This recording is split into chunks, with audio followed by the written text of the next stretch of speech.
Hello everyone, welcome to our digital library. आज हम लोग अगत तंत्र का एक इम्पॉर्टेंट टॉपिक जो हम लोग कवर कर रहे थे, डेथ, उसका सेकंड पॉइंट यानी कॉजेज ऑफ डेथ के बारे में पढ़ेंगे। एक बहुत ही इंपॉर्टेंट टॉपिक है जिससे 5 या 10 मार्क्स का क्वेश्चन क्रिएट होता है। पिछले वीडियो में हमने डेथ और क्लासिफिकेशन ऑफ डेथ को समझा था। आज हम लोग देखते हैं मोड ऑफ डेथ या फिर कॉजेज ऑफ डेथ। सबसे पहले डेथ। आयुर्वेद के अनुसार मृत्यु क्या है? तो मृत्यु जीवन का अंत अथवा उसके अंतिम रूप से परिसमाप्ति है। आयुर्वेद की भाषा में जीवात्मा का शरीर से वियोग अथवा शरीर, इंद्रिय, मन और आत्मा के संयोग का समाप्त हो जाना ही मृत्यु है। जीवात्मा के शरीर के निकल जाने के बाद पंचभूतात्मक शरीर भी शीघ्र ही पंचत्व को प्राप्त हो जाता है। स्थूल शरीर का निर्माण करने वाले 5 महाभूत अलग अलग होकर अपने मूल रूप में परिवर्तित हो जाते हैं।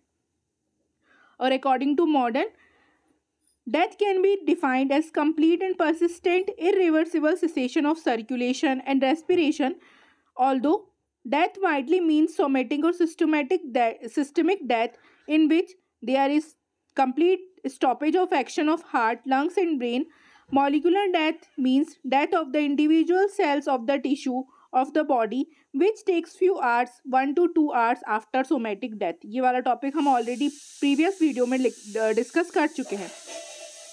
अभी हम देखेंगे कॉजेज ऑफ डेथ या फिर मृत्यु के प्रकार या ढंग, जिसको हम मोड ऑफ डेथ भी बोल सकते हैं। वेदर नेचुरल, अननेचुरल और accidental, there are 3 modes of death.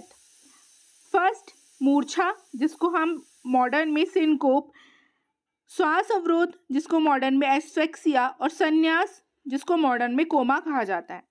Syncope means death in heart, asphyxia means death in lung और coma means death in brain.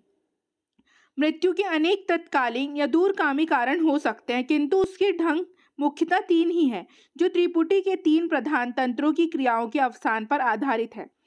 All death must be resolved into one of these as main cause, as death occurs mainly due to the failure of functioning of any of the above, known as tripods of life। यानी heart, lung और brain को tripods of life कहा जाता है। इनके काम नहीं करने से ही मृत्यु होती है।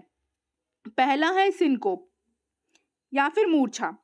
आयुर्वेद अनुसार संज्ञावाहिषु नाड़ीषु पित्त श्वास अनिलितिभि तमो अभ्युपेति सहसा सुख दुख दुखत्य पोहकृत सुख दुख व्यहोश्च नरापतति काष्ठवत मोहो मच्छति तमाशु। माधव का श्लोक है, माधव निदान का। वातादि दोषों से संज्ञावाही नाड़ियों के आच्छादित हो जाने के फलस्वरूप आंखों के आगे सुख दुख आदि के विवेक को नष्ट कर देने वाला अंधकार छाने लगता है। सुख दुख आदि के ज्ञान के नष्ट हो जाने पर प्राणी सूखे कांच के समान गिर पड़ता है। इसी को मोह या मूर्छा कहते हैं।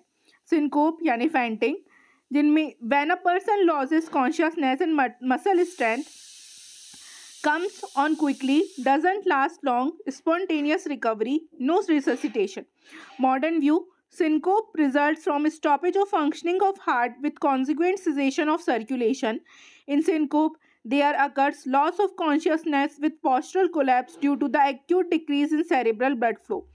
Syncope में जो हार्ट है वो अपनी फंक्शन करना स्टॉप कर देता है और यहाँ से सर्कुलेशन भी स्टॉप हो जाता है। सिनकोप में व्यक्ति जो है मूर्छित हो जाता है या फिर लॉस ऑफ कॉन्शियसनेस होती है और सेरेब्रल ब्लड फ्लो भी डिक्रीज हो जाता है। Causes, direct cause of syncope is cerebral anaemia which may be due to, यानी ब्रेन तक यदि ब्लड ना पहुंचे तो हमें सिनकोप हो सकता है। किस वजह से? Excessive haemorrhage and dehydration as in cholera, bacillary dysentery, algid malaria, peptic ulcer poisoning can lead to death due to syncope. यदि बॉडी में कहीं पर भी ज़्यादा ब्लड लॉस हो गया हो या डिहाइड्रेशन की कंडीशन हो, जैसे cholera, diarrhoea, dysentery, peptic ulcer, poisoning, इन सब के केस में सिनकोप की वजह से डेथ होती है। Cardiac disease like coronary thrombosis and rheumatoid heart disease, vasovagal shock brought about by sudden emotions like grief, happiness and fright, a blow on epigastrium or on testes may lead to syncope। यानी किसी भी प्रकार का shock लगना, चाहे वो दुख की वजह से हो या ज़्यादा हैप्पीनेस की वजह से हो, leads to syncope. Deficient amount of blood as in anaemic subject due to hookworm, kala azar और ल्यूकेमिया।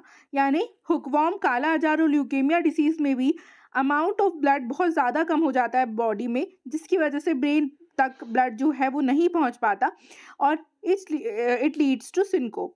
कॉजेज ऑफ सिनकोप क्या हो सकते हैं? कार्डियक कॉजेज, स्ट्रक्चरल और arrhythmia, orthostatic, neurocardiogenetic like vasovagal, micturition, deification, carotid hypersensitivity, cuff syncope, seizure, neuropathic dysautonomia,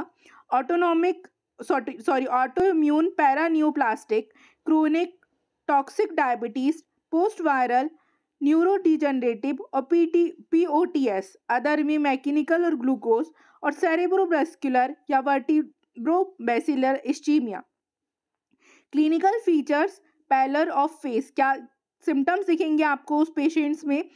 तो pallor of face यानी face का colour जो है चेंज हो जाएगा, cold clammy skin, sensation of sinking, nausea, giddiness, dimness of vision with loss of consciousness, slow and feeble pulse. ये हम देख चुके हैं all about syncope, type, cause, symptom and treatment. Treatment जो है डिपेंड करेगा अंडरलाइंग कंडीशन और cause के according. Postmortem appearance. In case of anemia, all chambers of hearts are empty. In anesthesia, if examination of heart is done before onset of rigor mortis, it is found flabby and full of both sides. At the time of rigor mortis, heart is empty, but with onset of decomposition, it is filled with blood in right side. Other organs are usually pale. Second आता है श्वास अवरोध या asphyxia. श्वास अवरोध से होने वाली मृत्यु का सर्वप्रधान कारण श्वसन तंत्र का अवसान होता है। श्वास में अवरोध के कारण रक्त में ऑक्सीजन का अभाव होने लगता है। यदि 2 से 3 मिनट तक यही स्थिति बनी रह जाए तो मस्तिष्क को अपूरणीय क्षति पहुंच जाती है। ऐसी स्थिति यदि कुछ देर और बनी रहे तो त्वरित उपचार न हो तो मृत्यु का कारण बन सकती है। According to modern view, asphyxia, a condition where consciousness is lost due to reduced aeration or oxygenation of blood. Death from asphyxia occurs when lung access ceases to stop before the heart. For medico-legal purpose, only mechanical interference with respiration is taken into account for death due to asphyxia. यानी asphyxia की condition में lung जो है वो heart से पहले अपना काम करना बंद कर देता है, जिसकी वजह से जो ब्लड में ऑक्सीजन का लेवल कम होने की वजह से यहाँ पर डेथ होती है। कॉजेज क्या क्या हो सकते हैं? Obstruction from with in the case air can not enter lungs, in case of hanging, strangulation, throttling, drowning, foreign body inside the mouth like weed, artificial denture etcetera, disease like oedema of glottis and lungs, pneumonia, violent spasm of respiratory muscles as on tetanus, strychnine poisoning, etcetera, air can not access into lungs. यानी किसी भी तरीके से यदि lungs में obstruction होता है तो एयर जो है वो अंदर नहीं जा पाएगी। जैसे कि यदि कोई व्यक्ति फांसी लगाकर मरता है, डूबने से, फॉरेन बॉडी के माउथ में इंसर्ट होने से, या फिर ग्लॉटिस या लंग्स में किसी भी प्रकार की स्वेलिंग होने से, निमोनिया के केस में, टिटेनस के केस में और कुचला पॉइजनिंग के केस में आपको एस्फेक्सिया की वजह से वहाँ पर डेथ होती है। सेकेंड आता है obstruction operating from without. In case of suffocation, smothering, chest compression, spasm of glottis with irritants. यानी सफोकेशन के केस में या किसी भी प्रकार से चेस्ट कंप्रेशन के केस में भी सांस के रुक जाने की वजह से वहाँ पर मृत्यु होती है। पर air is replaced by harmful gases, यानी carbon monoxide, carbon dioxide, H2S, sewer gas या फिर प्योर NO2 का इनहेल करने पर वहाँ पर श्वास अवरोध के कारण मृत्यु होती है। Paralysis of central nervous mechanism of respiration as in poisoning by CHCl3 and opium, collapse of lungs as in case of massive pulmonary embolism. यहाँ पर 3 स्टेजेस बताई गई हैं एस्फेक्सिया की: stage of dyspnoea, stage of convulsion and stage of exhaustion. Stage of dyspnoea क्या है? Excessive carbon monoxide in blood stimulate the respiratory centre in medulla. Dyspnoea begins with half a minute, lips become livid, face anxious, eyes prominent, respiratory movement rapidly increase in depth and rate, the extrinsic muscles of respiration come in to play. Stage of convulsion, lack of oxygen is main operating cause. It comes within 1 minute. There are usually powerful clonic convulsions. Unconscious comes quickly. Sphincter relaxes and stool and urine are voided. Motor functions like muscle tone and superficial and deep reflexes are abolished. Convulsions may be weak, absent in debilitated subjects or those suffering from narcotic poisoning. Third आता है stage of exhaustion. Respiratory centre is gradually paralysed. Reflexes are totally lost. Muscle are insensible and flaccid. Pupil are dilated. Inspiratory efforts are few, irregular and slow. All the above stages last for 2 to 5 minutes and entry of air absolutely stops. Postmortem appearance क्या दिखेगा जब यदि किसी की व्यक्ति की मृत्यु श्वास अवरोध या एस्फेक्सिया के कारण होती है तो externally in slow asphyxia the face is livid, but in sudden asphyxia it may be cyanosed. Peripheries are also livid.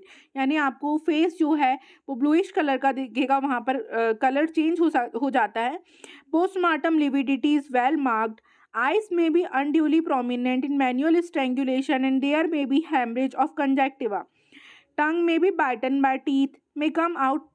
Petechiae may be formed. Frothy blood stain may come out from nose and mouth. Relaxation of sphincter may lead to emission of urine, stool and seminal fluid. Rigor mortis is slow in onset. Internal appearance. Mucous membrane of trachea and larynx are red, congested and may contain blood-streaked froth. Lungs are congested, dark purple in color, are engorged with dark venous blood. Third mode आता है संन्यास या coma. Ayurveda अनुसार ऐसी मूर्छा की अवस्था जिसमें व्यक्ति की सभी ज्ञानेंद्रिया एवं कर्मेंद्रिया अपना काम करना बंद कर दे और चेतना कई सीमा तक लोप हो जाए तो उसे किसी प्रकार से भी होश में ना लाया जा सके, संन्यास कहलाती है. इसका अवसान प्रायः मृत्यु में होता है. इस प्रविधि में सबसे पहले मस्तिष्क प्रभावित होता है और वह अचानक अपना काम करना बंद कर देता है. मात्र हृदय मंद गति से धड़कता है और श्वास धीमी चलती है. दुर्वर्ण के अत्यंत प्रकुपित तीनों दोष जब प्राणों के आयतन में आश्रित होकर वाणी, देह और मन की क्रियाओं को पूर्ण रूपेण अवरुद्ध कर देते हैं तो वह सूखे काष्ठ के समान या मृत हो जाता है. ऐसे में यदि तत्काल लाभ पहुंचाने वाली चिकित्सा का आश्रय ना लिया जाए तो शीघ्र ही रोगी की मृत्यु हो जाती है. Modern view. Coma refers to unconscious state of person characterized by complete insensibility or unarousability. The unconsciousness is complete without any response to any sort of stimuli. When the patient is partially conscious and respond to deep and painful stimuli, it is termed as stupor. यानी coma एक unconscious state of person है जहाँ पर पूरी तरीके से person की जो सेंसिटिविटी है वो लॉस हो जाती है. आप किसी भी प्रकार का यदि स्टिमुलस भी प्रोवाइड कर देते हैं तो भी वो वहाँ पर पर्सन जो है अनकॉन्शियस रहता है. स्ट्यूपर किसको कहते हैं? स्ट्यूपर मीन्स जब पर्सन जो है वो पार्शली कॉन्शियस है यानी बेहोशी की हालत में है. जब हम किसी भी प्रकार का पेनफुल स्टिमुलस देते हैं या डीप स्टिमुलस देते हैं like electric currents and something तो वहाँ पर वो रिस्पॉन्स करता है. That is known as stupor. Causes. Injury to brain like haemorrhage, embolism, thrombosis of cerebrum and head injury leading to fracture of the skull. Disease of nervous system like abscess of cerebrum, sunstroke, heat stroke and inflammation of meninges and fracture of the skull. Poisoning include both exogenous alcohol, opium, barbiturates, endogenous uremia and diabetic coma. Clinical features of coma are the person cannot be aroused, completely insensible, pursue यानी complete insensibility यहाँ पर देखी जाती है. Reflexes are lost, sphincter relaxed and the pupil dilate and insensible to light. Pulse is full and bounding due to collection of mucus in the air passage. Sound are produced while breathing called as that rattle. यानी mucus का collection हो जाएगा air passage में जिसकी वजह से वहाँ पर एक अजीब साउंड का प्रोडक्शन होता है सांस लेते वक्त. That is known as death rattle. Skin covered with cold perspiration. Temperature में नॉर्मल और सब normal except in lesion of pons when temperature is high. Postmortem appearance क्या देखने को मिलेगी? Visible external injury of scalp skull with extravasation of blood और formation of clot. In few cases internal injuries to brain may be found without any evidence of external injury to skull और scalp. यानी यदि किसी व्यक्ति की मृत्यु coma से होती है और यदि उसको किसी भी प्रकार से ब्रेन में इंजरी हुई हो तो आपको एक्सटर्नल स्कार्स दिखेंगे. बट सम केसेस में due to internal bleeding in brain coma की वजह से डेथ हो सकती है. Internally, brain and its meninges, other internal organs may be congested. Left side of heart is empty. Effusion of blood occurs in serous cavity. Thank you so much. Hope कि आपको ये topic समझ में आया होगा. Stay connected with our digital library for more videos.